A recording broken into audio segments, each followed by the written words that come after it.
दोस्तों, आज बात करते हैं कल्पना शक्ति। कल्पना शक्ति का मतलब है किसी भी चीज के लिए जब आप उसका सपना देखते हैं, उसके बारे में विचार करते हैं, सोचते हैं, तो जो हमारी विचारों की क्षमता है, ये हमारी कल्पना शक्ति है। कल्पना शक्ति के द्वारा हम ब्रह्मांड की अदृश्य शक्तियों को सक्रिय कर अपने लक्ष्य को आसानी से हासिल कर सकते हैं। आप जो चाहते हैं, जैसा चाहते हैं, उस पर मन को केंद्रित करके उसकी कल्पना करें, उस चीज की कल्पना करें कि वो मनचाही चीज अब आप हासिल कर चुके हैं। आप जो कुछ भी चाहते हैं उसे मन की गहराइयों से सोचना होगा, चाहना होगा। आप जो भी चाहते हैं उसे आपको पूरी शिद्दत से चाहना होगा। आप चाहते हैं कि आपका एक बहुत अच्छी नौकरी आपकी लग जाए, बहुत बड़ा बिजनेस आपका पूरी दुनिया में फैले, एक बहुत बड़े बिजनेस टाइकून आप कहलाएं, बहुत सारा बंगले हो, बंगले के बाहर गाड़ियां खड़ी हुई हों, और एक सुंदर सी लड़की जो आपके जीवन साथी बने, ऐसे आपके सपने हो। आप जो चाहते हैं उसे आपको तहे दिल से चाहना होगा। सृजन की प्रक्रिया के दौरान कल्पना करें कि आप जो भी चाहते हैं वह चीज अब आपके पास पहले से ही है। इसे सोचने के एहसास को मन और आत्मा के साथ सोचिए, क्योंकि जो भी देते हैं हम, वही हमारी कल्पना शक्ति के द्वारा हमारे पास आता है। दोस्तों, सृजन की प्रक्रिया के दौरान आप जो भी भेजते हैं उसकी गूंज आपके पास लौटती है। आकर्षण का नियम है, एक बूमरैंग की तरह होता है कि आप जो फेंकते हैं वही आपके पास वापस लौट के आता है। आपका पूरा जीवन वैसा ही है जैसी आपने इसकी कल्पना की है। हर वो चीज जो आपके पास है या फिर नहीं है, ये आपकी कल्पना शक्ति के अनुरूप ही है। जीवन की हर स्थिति वैसी ही है जैसी आपने इसकी कल्पना की है। दोस्तों, कॉलेज की पढ़ाई पूरी करने के बाद एक लड़की महीनों तक नौकरी की तलाश में इधर उधर भटकती रही है।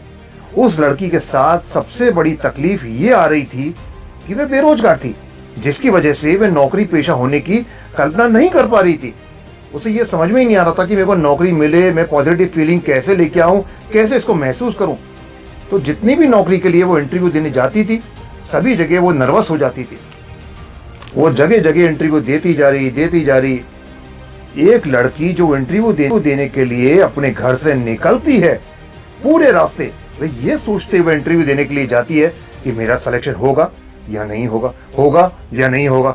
वह लड़की ने ये करते करते 19 बार अलग अलग जगह पर इंटरव्यू दिए, पर वह हर जगह नाकामयाब रही।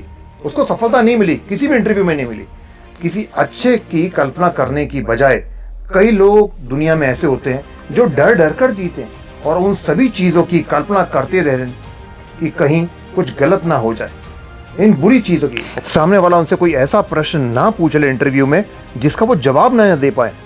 इन बुरी चीजों की कल्पना को जारी रखते हैं और वही नकारात्मक ऊर्जा हमारे मन में घर कर जाती है। उस लड़की ने अपनी सोच में एक बदलाव लेके आई। उसके दिमाग में एक आइडिया आया। दोस्तों, उसने नौकरी होने के नाटक में अपनी पूरी कल्पना शक्ति लगा दी, पूरी जान डाल दी। वह उसी तरह जीने लगी। उस सुबह जल्दी उठने का अलार्म लगा दिया, जैसे उसे ऑफिस जाना हो। वह ये भी लिखने लगी कि मेरी नौकरी बहुत अच्छी चल रही है, मैं अपनी नौकरी को बहुत अच्छा एंजॉय कर रही हूं। उसके ऑफिस के जितने भी सहकर्मी थे वो उसके साथ बहुत अच्छे से पेश आते थे, काम में उसको सहयोग करते थे, बहुत अच्छे थे। उसने यह भी योजना बना ली कि वह हर दिन कौन से कपड़े पहनकर ऑफिस जाएगी। उसने अपनी सारी सैलरी जमा कराने के लिए भी बैंक में बचत खाता भी खुलवा लिया। ये सारी प्रक्रिया करते हुए उसे 6 से 7 दिन ही बीते थे, और 6 से 7 दिन के अंतराल में उसे महसूस होने लगा जैसे उसकी नौकरी सचमुच में लग चुकी हो। और हुआ भी यही। एक दिन उसके किसी दोस्त का उसके पास फोन आया और उसने बताया कि किसी ऑफिस में एक पद के लिए पोस्ट खाली है, तो तुम वहां जाओ और वहां पे जाके इंटरव्यू दे दो। उसने जल्दी करी और आव देखा ना ताव, वो वहां पे इंटरव्यू देने के लिए पहुंच गई। वहां उसने एप्लीकेशन लगाई और वहां पे उसको वो नौकरी मिल गई। दोस्तों, यही होता है।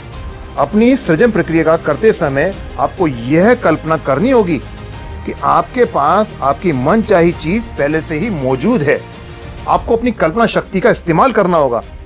ईमानदारी से अपने कर्म करते रहिए और अपनी कल्पना शक्ति का इस्तेमाल करते रहिए। दुनिया में कोई भी चीज असंभव नहीं होती। आपको जो चाहिए वो मिलेगा। जरूरत है आपके कर्म की और आपकी कल्पना शक्ति के इस्तेमाल करने की। Thank you so much.